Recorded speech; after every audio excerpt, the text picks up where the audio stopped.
નમસ્તે મિત્રો, મારું નામ છે ગઢવી ખ્યાતિ અને તમારું સ્વાગત છે મારી ચેનલમાં। ઘણા દિવસ પછી મળ્યા છે, પરંતુ હવે હું દર ગુરુવારે અને રવિવારે કમ્પલસરી એક વિડીયો બનાવીશ અને નાખીશ, બરાબર? તો હજુ સુધી મારી ચેનલ સબસ્ક્રાઇબ ના કરી હોય તો કરી લેજો। અને આજે આપણે ભણીશું ઇન્ડિયન પિનલ કોડનું પ્રકરણ નંબર 2 સામાન્ય સ્પષ્ટીકરણની કલમ 25 થી લઈ અને 52A સુધી। એટલે આજે આપણું આ પ્રકરણ પતી જશે। તો અને હા, કલમ 6 થી લઈને 24 સુધી જે પ્રકરણ 2 માં છે આપણી, એના માટે પણ મેં અલગથી વિડીયો એના પહેલા બનાવ્યો છે। હજુ સુધી તે ના જોયો હોય તો જોઈ લેજો, જેથી તમે પણ ફટાફટ કલમો યાદ રાખતા થઈ જાઓ। તો કલમ 25 છે કપટપૂર્વક। તો કપટપૂર્વક શેને કહેવાય?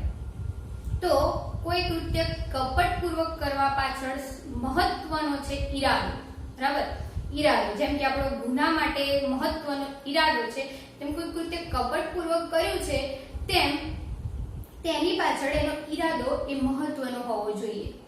જેમ કે ઉદાહરણ સાથે સમજીએ। જો એક વેપારી છે, એ વેપારી કોઈ વસ્તુ વેચે છે એના 4 ગણા ભાવે, જેની કિંમત છે એના કરતા પણ 4 ગણા ભાવે વેચે છે, તો એ ખરેખર ખોટું છે, પરંતુ એને કપટપૂર્વક કર્યું કહેવાય નહીં, બરાબર? એને કપટપૂર્વક કર્યું ન કહેવાય। કપટપૂર્વક કર્યું છે ને કહેવાય। તો કપટપૂર્વક એક ઉદાહરણ લઈએ બીજું, કે કોઈ વ્યક્તિના મર્યા પછી કોઈ વ્યક્તિને એની મિલકતને બધું મળતું હતું, છતાં એને ખોટી વસિયત બનાવી।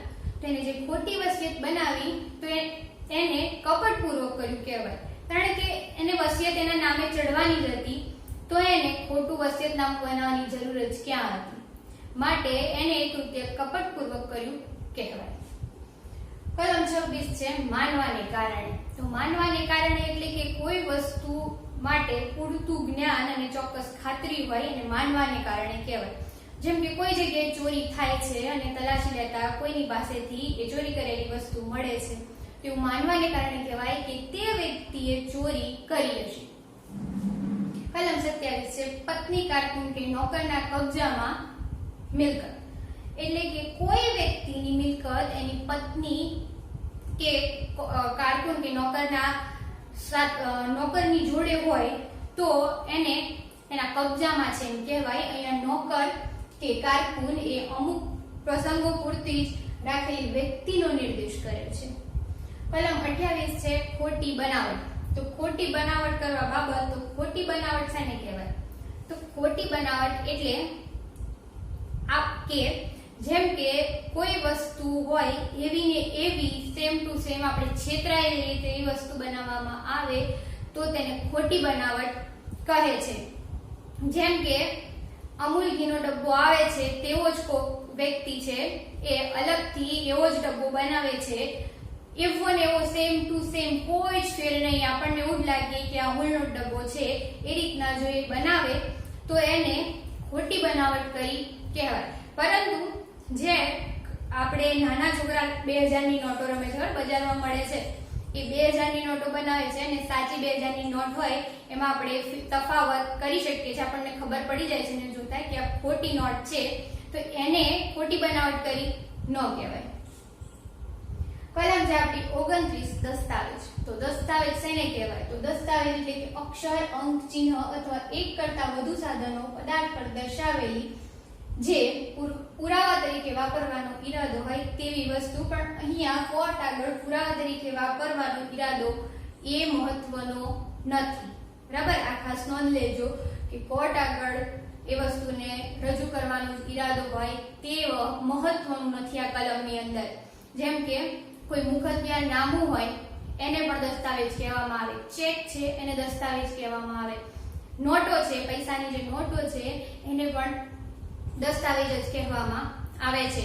કોઈ નકશા ઉપર પ્લાન કરીને કોઈ વસ્તુ બનાવવામાં આવી હોય કોઈ ચોક્કસ વસ્તુ માટે, તો એને પણ દસ્તાવેજ કહેવામાં આવે છે। એટલે અહીંયા કોર્ટ આગળ રજૂ કરવાનો ઈરાદો એ મહત્વનો નથી આની અંદર। કલમ 29 એ છે ઇલેક્ટ્રોનિક રેકોર્ડ। તો ઇલેક્ટ્રોનિક રેકોર્ડ એટલે આ આધુનિક જમાનામાં આપણને બધાને ખબર છે ઇલેક્ટ્રોનિક રેકોર્ડ શેને કહેવાય। એટલે કે સમજાઈ દઉં, જે ઇલેક્ટ્રોનિક ઉપકરણોની અંદર ડેટા ચીપની અંદર જે વસ્તુનો સમાવેશ કરવામાં આવતો હોય, જે વસ્તુને સાચવવામાં આવતી હોય, જેમ કે ફોટા છે, કોઈ વિડીયો છે, કોઈ ઓડિયો છે, એને અહીંયા ઇલેક્ટ્રોનિક રેકોર્ડ કહેવામાં આવે છે. કલમ 30 છે કિંમતી જામીનગીરી. કિંમતી જામીનગીરી શેને કહેવાય? તો કિંમતી જામીનગીરી એટલે કે હું તમને ઉદાહરણ સાથે સમજાવું એટલે તમને મગજમાં ફિટ થઈ જાય કે મારું ઘર છે, બરાબર, મારું ઘર છે એ મારે કોકને વેચવું છે. તો મારું ઘર મારે કોકને વેચવું છે, એના માટે હું કાગળિયા બનાવીશ. હું કાગળિયા બનાવીશ અને એ વ્યક્તિના મારો કાયદેસરનો હક છે. અહીંયા કિંમતી જામીનગીરી માટે પોતાનો કાયદેસરનો હક એ વસ્તુ પર હોવો જોઈએ. કાયદેસરનો હક હોય એને કિંમતી જામીનગીરી કહેવાય. સમજી લો, ટૂંકમાં સમજવું હોય તો. એટલે હું મારું મકાન એ વ્યક્તિને આપવા માટે એ મને મારા મકાનના પૈસા આપે છે અને હું મારું મકાન એના નામે કરું છું કાગળિયાથી. તો તે જે મેં કાગળિયા બનાવ્યા મારું ઘર એના નામે ચડાવવા માટે તેને કિંમતી જામીનગીરી કહેવાય છે. કલમ 31 છે વસિયતનામું કે વીલ. તો સિમ્પલ જ છે કે વસિયત શેને કહેવાય? તો જે આપણા વાલીઓ તરફથી વારસાગત જે એકબીજાને મળતી હોય જે મિલકત ને ઘર, એને વસિયતનામું કહેવાય, બરાબર. જે કાગળિયા પર ચડાવવામાં આવે છે એને વસિયતનામું કે વીલ કહેવામાં આવે છે. જે આપણા માતા પિતાઓ તરફથી પછી પુત્રોને મળતી હોય કે પુત્રીઓને મળતી હોય તેને. કલમ 32 કરેલા કૃત્યનો ઉલ્લેખ કરતા શબ્દો ગેરકાયદેસરના કાર્યલોપને લાગુ પડે છે. આ શું કહેવા માંગે છે કલમ?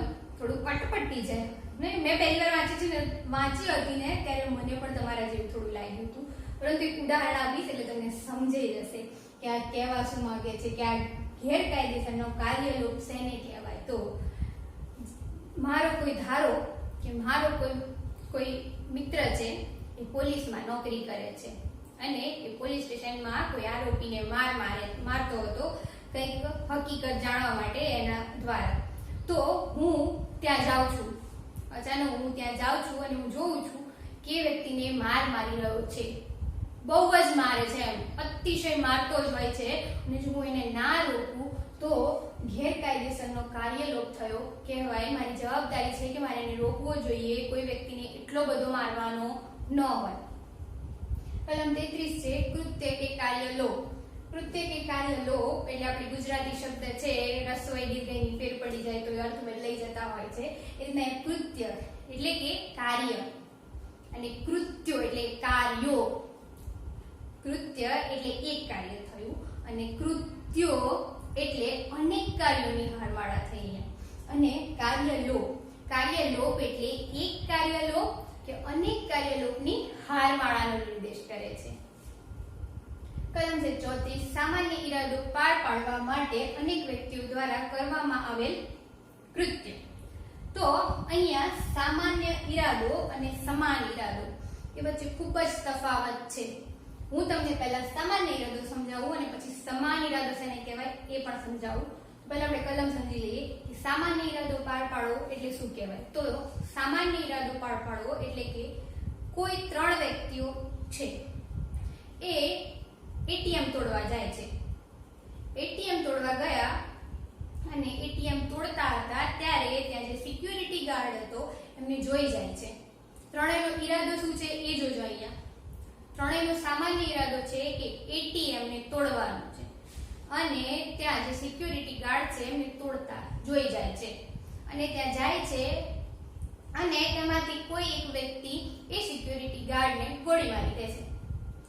ગોળી મારી દે છે એટલે એ વ્યક્તિને ગોળી તો મારી દીધી, પછી આ લોકો ગમે તેમ કરીને પકડાઈ ગયા અને જ્યારે એમને કોર્ટ સમક્ષ રજૂ કરવામાં આવશે ત્યારે એમને એ પૂછવામાં નથી આવતું કે કોણે ગોળી મારી હતી, બરાબર. ત્રણેયનો સામાન્ય ઈરાદો શું હતો કે એટીએમ ને તોડવાનું છે. એટલે ત્રણેય એ એટીએમ તોડવા માટે એમને પેલા વ્યક્તિનું ખૂન કરી નાખ્યું, એને ગોળી મારી દીધી. તો એ ત્રણેય પણ એના માટે જવાબદાર છે કારણ કે ઈરાદો તો ત્રણેયનો સરખો જ હતો, બરાબર. આ બરાબર છે ને હું બહુ જ કાઢવાની કોશિશ કરું છું, ધીરે ધીરે નીકળી જશે. તમને કંટાળો આવતો છે જે હું બરાબર વારે ઘડીએ બોલતી હોઈશ પણ નીકળી જશે, ચિંતા ના કરશો. તો સમાન ઈરાદો શેને કહેવામાં આવે છે એ સમજીએ. તો કોઈ સ્ત્રી છે એ ઘરમાં એકલી હતી અને તેના ઘરમાં કોઈ ચોર ચોરી કરવા આવે છે રાત્રે.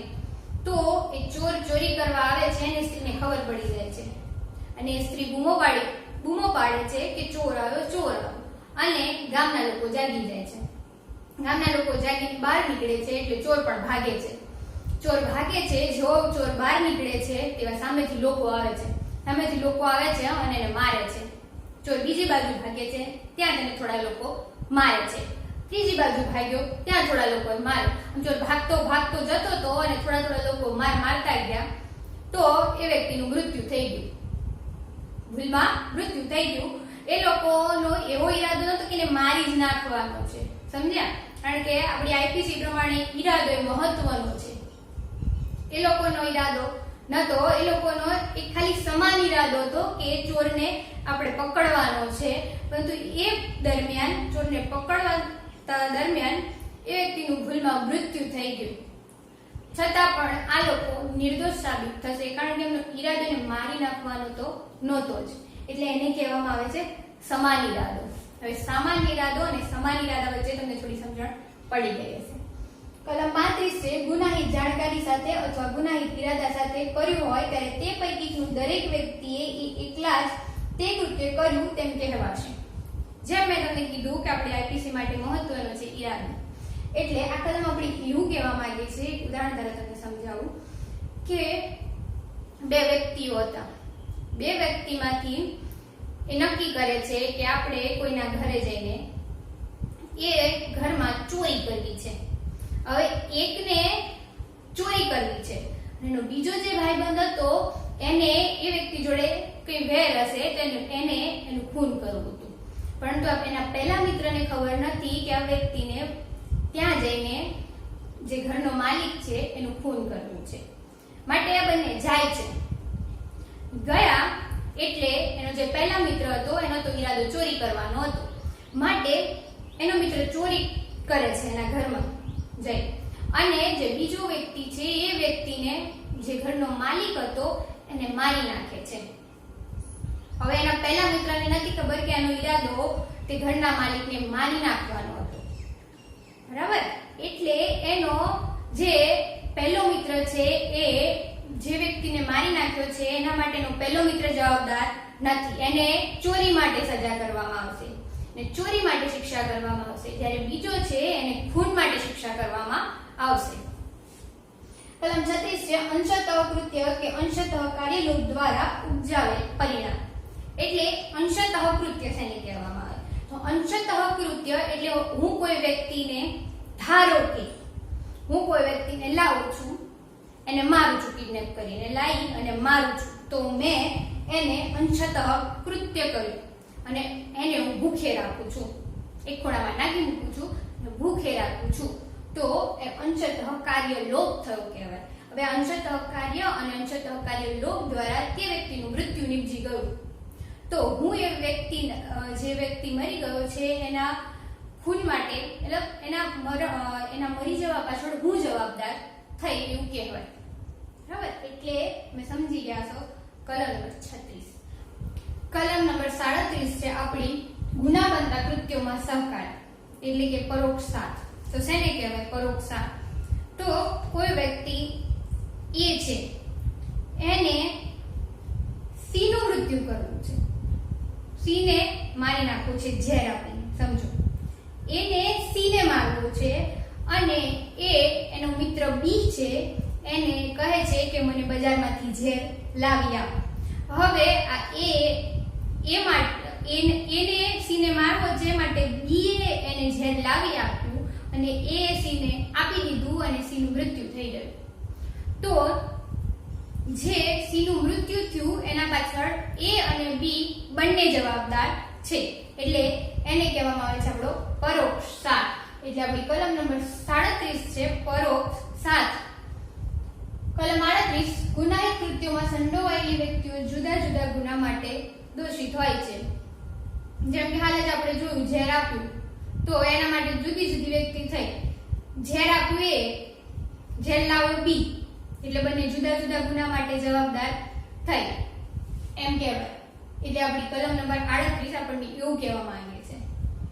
કલમ 39 છે સ્વેચ્છાપૂર્વક. તો સ્વેચ્છાપૂર્વક એટલે કે સ્વૈચ્છિક, એટલે કે પોતાની ઈચ્છાથી, પોતાની મરજીથી, પોતાની ઈચ્છાથી કોઈ પણ વ્યક્તિ જે કામ કરે છે, તો આપણી આઈપીસી પ્રમાણે સ્વેચ્છાપૂર્વક શેને કહેવામાં આવે?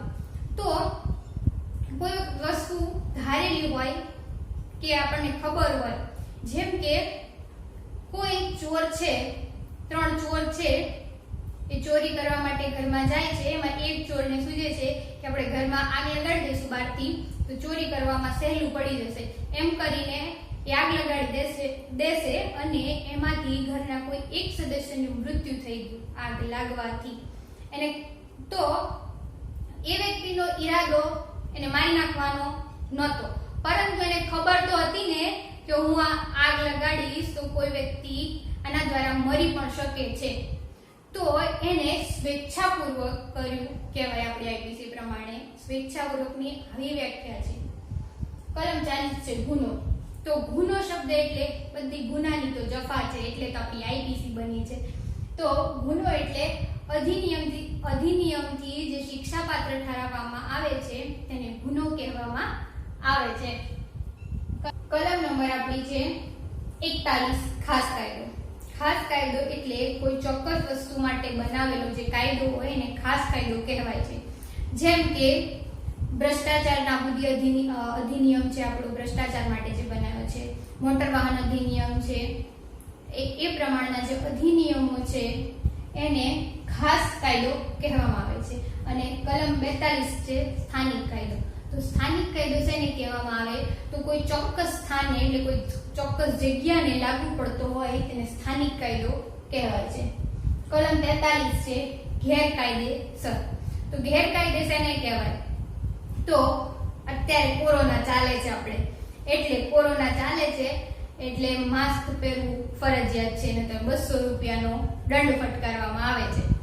તો કોઈ વ્યક્તિ માનો કે માસ્ક પહેરતો નથી, માસ્ક પહેર્યા વગર બજારમાં જાય છે, એને એક પોલીસ જોવે છે, કોઈ કોન્સ્ટેબલ છે એને જોવે છે, છતાં એને 200 રૂપિયાનો દંડ ફટકારતી નથી, તો એને ગેરકાયદે કહેવાય.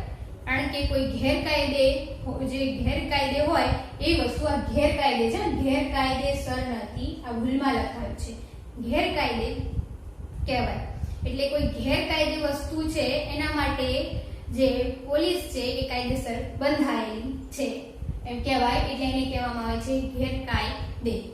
એટલે પોલીસે એને માસ્ક ના પહેર્યું છે એટલે 200 રૂપિયાનો દંડ ફટકારવો ફરજિયાત છે, માટે એને કાયદેસર કહેવાય. કાયદેસર કરવું અને ન કર્યું તો એને ગેરકાયદે કહેવાય. કલમ છે આપણી 44. અહીંયા સાઈડ લખવાનું રહી ગયું છે. કલમ છે 44 ઈજા કે હાનિ. તો ઈજા કે હાનિ થયું શેને કહેવાય? તો કોઈ વ્યક્તિના મન ઉપર, મિલકત ઉપર કે પ્રતિષ્ઠા ઉપર કોઈ હાનિ પહોંચાડવામાં આવે છે કે શરીર ઉપર, શરીર તો મહત્વનું છે, કે શરીર ઉપર ઈજા પહોંચાડવામાં આવે છે તો તેને ઈજા પહોંચાડી કહેવાય છે. આપણે જો વ્યાખ્યાઓ જોઈએ છે કે શેને શું કહેવાય આપણી આઈપીસી પ્રમાણે. કલમ 45 છે જીવન. જીવન શેને કહેવાય? તો જીવન એટલે કે સંદર્ભથી વિરુદ્ધ ના જણાતું હોય તો જીવન એ માનવ જીવનનો નિર્દેશ કરે છે. કલમ 46 છે મૃત્યુ. મૃત્યુ શેને કહેવાય? તો જેમ જીવનની છે એમ જ મૃત્યુની છે, કે સંદર્ભથી વિરુદ્ધ ન જણાતું હોય તો મૃત્યુ શબ્દ એ માનવના મૃત્યુનો નિર્દેશ કરે છે. કલમ 37 છે આપણી પશુ. પશુ શેને કહેવાય?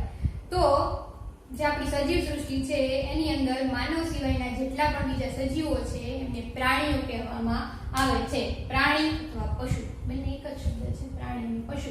તો એને પ્રાણીઓ કહેવામાં આવે છે. માનવ સિવાયનો સજીવ હોય એને પ્રાણી કહેવામાં આવે છે આપણી આઈપીસી પ્રમાણે.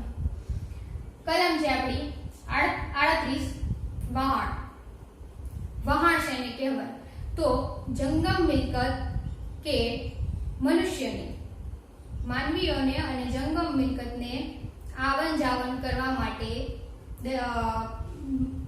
જળમાર્ગે આવન જાવન કરવા માટે જે વાહન વાપરવામાં આવે છે તેને વહાણ કહેવામાં આવે છે. જંગમ મિલકત અને માનવીઓની આવન જાવન કરવા જળમાર્ગે જેની આવન જાવન કરવા માટે વાપરવામાં આવે છે એને વહાણ કહેવામાં આવે છે. કલમ 49 છે વર્ષો અને મહિના. તો વર્ષો અને મહિના, જ્યાં વર્ષો અને મહિના હોય ત્યાં આપણે બ્રિટિશ કેલેન્ડર પ્રમાણે તે વર્ષ કે મહિનો સમજવો. કલમ 50 છે કલમ, આપણી કલમ 50 જ છે કલમ. આ તો મસ્ત છે ને, યાદ રહે કલમ 50. તો કલમ 50 એટલે કે અધિનિયમની અંદર જેને આગળ આંકડાથી પ્રકરણની અંદર અલગથી આંકડા દર્શાવીને જેને આંકડા દ્વારા નિર્દેશ કરવામાં આવે છે એને કલમ કહેવામાં આવે છે. જેમ કે આપણે અહીંયા દર્શાવ્યા છે આંકડા, અને કલમ કહેવામાં આવે છે. સિમ્પલ. કલમ 51 છે સોગંદ. સોગંદ એટલે શપથ, એક પ્રમાણે આપણે કહી શકીએ શપથ. એટલે કોઈ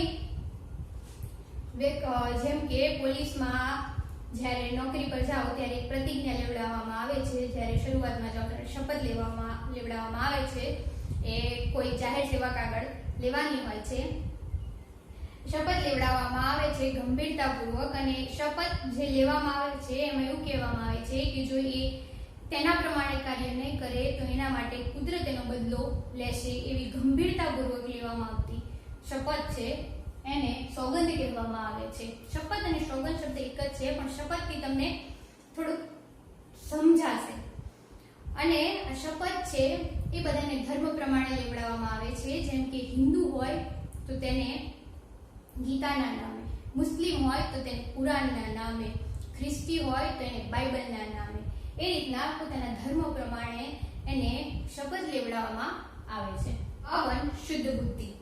તો શુદ્ધ બુદ્ધિની વ્યાખ્યા અહીંયા થોડી નકારાત્મકતામાં આપવામાં આવી છે કે શુદ્ધ બુદ્ધિ શેને કહેવાય? તો જે યોગ્ય કાળજી અથવા ધ્યાન રાખીને કોઈ વ્યક્તિ જો કોઈ કાર્ય ના કર્યું હોય તો એને શુદ્ધ બુદ્ધિથી કર્યું છે તેમ ન કહેવાય. અહીંયા થોડીક નકારાત્મકતામાં આવેલી છે કે જેને શુદ્ધ બુદ્ધિ ના કહેવાય. અને શુદ્ધ બુદ્ધિ આપણે સમજવા માટે કે જે યોગ્ય કાળજી અને ધ્યાન રાખીને કરવામાં આવે એને શુદ્ધ બુદ્ધિથી કર્યું કહેવાય. પરંતુ અહીંયા થોડી નકારાત્મકતા આપવામાં આવી છે કે જે કૃત્ય ધ્યાનથી કે કાળજી રાખીને કરવામાં નથી આવતું એને શુદ્ધ બુદ્ધિથી કર્યું તેમ નથી કહેવાતું. કલમ 52 છે આશરો આપવો. તો આશરો આપવો છે એની અંદર પતિ અને પત્ની એકબીજાને આશરો આપે એને બાકાત રાખવામાં આવે છે. મતલબ એ લોકો એકબીજાને આશરો આપી શકે છે. બાકી બધા માટે અહીંયા છે કે જો કોઈ વ્યક્તિ કોઈને ખોરાક, પાણી, રહેઠાણ, નાણાં, કપડાં, હથિયારો, કોઈ વાહન, દારૂગોળા પૂરું પાડે છે તો તે વ્યક્તિ તેને આશરો આપે છે તેમ કહેવાય. અહીંયા પતિ અને પત્ની બાકાત રાખવામાં આવે છે. એક પતિ અને પત્નીને આશરો આપી શકે છે અને પતિ અને પત્નીને આશરો આપી શકે છે. અહીંયા હવે એવી તમારી શોર્ટ ટ્રીક આવી ગઈ છે. તો હું પહેલા જ કહી દઉં છું આ શોર્ટ ટ્રીક તમને સમજાવતા પહેલા કે આ શોર્ટ ટ્રીક મેં કોઈની કોપી કરી નથી. આ શોર્ટ ટ્રીકને આઈપીસી સાથે કોઈ લેવા દેવા નથી. આ ફક્ત અને ફક્ત તમારે યાદ રાખવા માટે મેં બનાવી છે. તો કપટપૂર્વક મનાવાને કારણે અહીંયા એક નાની સ્ટોરી કહી દઉં એટલે તમને આ વાક્ય સમજાઈ જશે. કોઈ વ્યક્તિની મિલકત છે એ કોઈએ પડાવી લેવી છે માટે એ ઘણા બધા ષડયંત્રો રચે છે એવું માની લો. આ વાક્ય કંઈક એવું છે કે કપટપૂર્વક મનાવાને કારણે એક વ્યક્તિને બીજા વ્યક્તિને મનાવવાનો છે એની જમીન પડાવી લેવા માટે કપટપૂર્વક મનાવાને કારણે કબજો કરવા, વ્યક્તિની જમીન પડાવી એટલે કે કબજો કરવા ખોટી બનાવટ કરવી છે. બરાબર? કારણ કે કોકની પડાવી લેવી તો ખોટી બનાવટ જ કરવી પડે. ખોટી બનાવટ કરે છે પછી એને દસ્તાવેજ એને બનાવી લે છે. દસ્તાવેજ બનાવી અને ઇલેક્ટ્રોનિક રેકોર્ડ પર ચડાવી લે છે. ઇલેક્ટ્રોનિક રેકોર્ડ પર ચડાવવા બાદ એને કિંમતી જામીનગીરી આપી અને એને વસિયતનામું બનાવી લીધું તો એને ગેરકાયદેસર કૃત્ય અને કાર્ય લોપ કરે. ઘણા બધા કૃત્યો કર્યા ને એક ઈરાદો પાર પાડવા માટે તો કરે તેને સામાન્ય ઈરાદો કહેવાય છે. એ વ્યક્તિએ કર્યું એને સામાન્ય ઈરાદો કહેવાય છે. એટલે આપણે આઈપીસી સાથે કઈ લેવા દેવા નથી. આ તો ફક્ત તમારે યાદ રાખવા માટે જ છે. આને કઈ આઈપીસી જોડે જોડી ના દેતા. તો કપટપૂર્વક મનાવાને કારણે કપટપૂર્વક મનાવાને કારણે કબજો કરવા, ખોટી બનાવટ કરી, દસ્તાવેજ બનાવી, ઇલેક્ટ્રોનિક રેકોર્ડ પર ચડાવી, કિંમતી જામીનગીરી આપી, વસિયતનામું બનાવી, ગેરકાયદેસર કૃત્ય અને કાર્ય લોપ કરે તેને સામાન્ય ઈરાદો કહેવાય છે. હવે અહીંયા તમને થોડુંક આ રીતના સમજાવી દઉં એટલે તમને ખ્યાલ આવી જાય. કપટપૂર્વક, તો કપટપૂર્વક મનાવાને કારણે કબજો કરવા, અહીંયા કબજો આવ્યો બરાબર, કબજો કરવા માટે, એટલે તમારે કબજો કરવા માટે છે એને આ રીતના તમારે ખાલી કબજો કરો, એટલે પત્ની કે કારકુન કે નોકરના કબજામાં હોય તેને કબજો કર્યો કહેવાય, કોઈ વ્યક્તિની જમીન કે ગમે તે બરાબર. તો અહીંયા કબજો કરવા, ખોટી બનાવટ, એટલે આપણી ખોટી બનાવટ કરી, દસ્તાવેજ બનાવી અને એને ઇલેક્ટ્રોનિક રેકોર્ડ પર ચડાવે છે, ઇલેક્ટ્રોનિક રેકોર્ડ પર ચડાવી એને કિંમતી જામીનગીરી આપી એને વસિયતનામું બનાવ્યું. ત્યારબાદ એને ગેરકાયદેસર કૃત્ય, એટલે અહીંયા ગેરકાયદેસર છે એના ઉપરથી તમારે કલમ નંબર 32 સમજી લેવી કે ગેરકાયદેસરના કાર્યલોપને લાગુ પડે છે. અહીંયા તમારે ગેરકાયદેસરને એ રીતના સમજવાનું છે. આ ગેરકાયદે છે, મેં પહેલા પણ કીધું હતું, આ ભૂલમાં સર થઈ ગયું છે. તો એ ગેરકાયદે છે અને આ ગેરકાયદેસરના કાર્યલોપને લાગુ પડે છે. તો અહીંયા કૃત્ય, પછી આપણું કૃત્ય આવે છે. તો ગેરકાયદેસર આ થઈ આપણી કલમ નંબર 32 સુધી. હવે કૃત્ય અને કાર્ય લોપ એટલે 33. કૃત્ય અને કાર્ય લોપ, વસિયતનામું બનાવી ગેરકાયદેસર કૃત્ય અને કાર્ય લોપ કરે તેને સામાન્ય ઈરાદો કહેવાય. યાદ રાખ્યું ને? આઈપીસી જોડે ના અને ભરવતા. કપટપૂર્વક મનાવાને કારણે કબજો કરવા, ખોટી બનાવટ કરી, દસ્તાવેજ બનાવી અને ઇલેક્ટ્રોનિક રેકોર્ડ પર ચડાવી, કિંમતી જામીનગીરી બનાવી અને વસિયતનામું કરી અને ગેરકાયદેસર કૃત્ય અને કાર્યલોપ કરે છે તેને સામાન્ય ઈરાદો કહેવાય છે. આ નોટમાં ફટાફટ લખી લેજો હા, એમાં વાર ના કરતા, કારણ કે મેં શોર્ટ ટ્રીક પાછળ ખૂબ મહેનત કરી છે, તમને લખતા એટલી બધી વાર નહીં થવાની. એટલે આ થઈ ગઈ આપણી કલમ નંબર 34 સુધી. હવે છે 35, 36, 37 અને 38 આ ચાર કલમો અલગથી આપણે યાદ રાખવાની. એના માટે 35 માટે એકલા યાદ રાખવાનું. 35 ની એકલા, 36 ની અંશતઃ કૃત્ય અને અંશતઃ કાર્ય લોપ, 37 સહકાર અને 38 જુદા જુદા. એકલા 35 એકલા. તો ગુનાહિત જાણકારી સાથે અથવા ગુનાહિત ઈરાદા સાથે કોઈ કૃત્ય કર્યું હોય તે પૈકી દરેક વ્યક્તિએ એકલા જ તે કૃત્ય કર્યું હશે તેમ કહેવાય. એટલે આમાં 35 માં એકલા યાદ રાખવાનું, 36 માં અંશતઃ કૃત્ય અને અંશતઃ કાર્ય લોપ એમ યાદ રાખવાનું, 37 માં છે સાત બરાબર, પરોક્ષ સાત એટલે કે સહકારની રીતે આપણે યાદ રાખવાનું કે કોઈ એને મદદ કરે છે એના માટે કલમ 37 છે. એટલે કલમ 37 સહકાર, 37 સહકાર તો મસ્ત છે યાર, ફટાફટ જતું રહે. 37 સહકાર. કલમ 38 છે જુદા જુદા એમ યાદ રાખવાનું કે ગુનાહિત કૃત્યમાં સંડોવાયેલી વ્યક્તિ જુદા જુદા ગુના માટે દોષિત છે. એટલે આપણી ચાર કલમો છે એ તો આમ સરખી લાગે છે, પરંતુ એક ઉદાહરણમાં તો ચારેય સમજાઈ જાય એવી છે. એટલે આને અંદર મિક્સ ના કરતા અલગથી તમને આ જ રીતના યાદ રહેશે, જેમ હું બતાવું છું એમ જુદા જુદા યાદ રાખજો. એટલે 35 એકલા, 36 અંશતઃ કૃત્ય અને અંશતઃ કાર્ય લોપ, 37 પરોક્ષ સાત, 38 જુદા જુદા. હવે ગુનો કરી, ખાસ કાયદો, સ્થાનિક કાયદો, ગેરકાયદેસર હાનિ થવા છતાં જેણે જીવન મૃત્યુ પશુ અને વહાણને જેણે વર્ષો મહિના સુધી કલમ અને સોગંદનામામાં શુદ્ધ બુદ્ધિથી આશરો આપ્યો. હવે આ ફરી એક બાજુ લે કે અહીંયાથી 39 થી લઈ અને 52 એ સુધી. તો સ્વેચ્છાપૂર્વક ગુનો કરી ખાસ કાયદો, સ્થાનિક કાયદો, ગેરકાયદેસર રીતે હાનિ થવા છતાં જેણે જીવન, મૃત્યુ, પશુ અને વહાણને વર્ષો મહિના સુધી કલમ અને સોગંદનામામાં જેણે શુદ્ધ બુદ્ધિથી આશરો આપ્યો. એટલે આપણી 52 એ સુધીની કલમો યાદ રહી ગઈ. હવે ફરી એકવાર ફટાફટ શોર્ટ ટ્રીક ત્રણેય બોલી જાઓ, એટલે કોઈને લખવાની બાકી હોય તો લખી લે. તો પહેલી 25 થી લઈને સામાન્ય ઇરાદા સુધી એટલે 34 સુધી કપટપૂર્વક મનાવાને કારણે કબજો કરવા, ખોટી બનાવટ કરી, દસ્તાવેજ બનાવી, ઇલેક્ટ્રોનિક રેકોર્ડ પર ચડાવી, કિંમતી જામીનગીરી આપી, વસિયતનામું બનાવી, ગેરકાયદેસર કૃત્ય અને કાર્યલોપ કરે તેને સામાન્ય ઇરાદો કહેવાય છે. 35 ને એકલા યાદ રાખવાની, 36 ને અંશતઃ કૃત્ય અને અંશતઃ કાર્યલોપ એમ યાદ રાખવાની, 37 એટલે સહકાર એમ યાદ રાખવાની અને 38 એટલે જુદા જુદા. હવે 39 થી લઈને 52 સુધી તો સ્વેચ્છાપૂર્વક ગુનો કરી, ખાસ કાયદો, સ્થાનિક કાયદો, ગેરકાયદેસર રીતે જેણે ઈજા થવા છતાં જીવન, મૃત્યુ, પશુ અને વહાણને જેણે વર્ષો મહિના સુધી કલમ અને સોગંદનામામાં શુદ્ધ બુદ્ધિથી જેણે આશરો આપ્યો. તો પ્રકરણ 2 અહીં આપણું પૂરું થાય છે.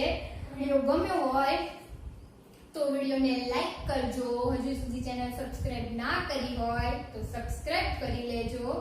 અને આપણે મળીએ હવે પ્રકરણ 3 માં. ત્યાં સુધી જય હિન્દ, જય ભારત.